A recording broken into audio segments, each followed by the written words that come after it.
ઘણી વખત આપણે બોલતા શરમાઈએ, આપણને એમ થાય કે અમારી જ્ઞાતિના વોટ્સએપના ગ્રુપમાં આમ આદમી પાર્ટીનો મેસેજ નાખીશ તો ફલાણા ભાઈ નારાજ થઈ જશે. દોસ્તો, ફલાણા ભાઈની નારાજગી નહીં, આખું ગુજરાત ભાજપથી નારાજ છે. વટથી મેસેજ નાખવાનો વોટ્સએપમાં જે કાંઈ સારો આવતો હોય. આપણે કઈ ખોટું કામ કરતા નથી, આપણે કઈ ભ્રષ્ટાચાર કરતા નથી, તાનાશાહી કરતા નથી, લોકોને લૂંટતા નથી, તો ડરવાનું શા માટે? અને ડરનું સામ્રાજ્ય પેદા કર્યું છે.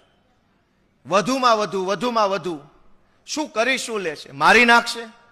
ચૈતરભાઈને જેલમાં પૂરી દીધા તો મારી નાખ્યા, ગોપાલભાઈને મારી નાખશે. એવી તો ઓકાત નથી ભાજપ વાળાની કે અમને હાથે અડાડીએ. કે દોસ્તો, સરકારમાં છે, પોલીસ એમના હાથમાં છે, જેલ એમના હાથમાં છે, સરકારી વકીલ એમના હાથમાં છે. ત્યાં સુધી ભલે પાવર કરે, પણ કાલે સરકાર બદલાશે તો 2 કલાક લોકઅપમાં બેસવાની એમની તૈયારી નથી.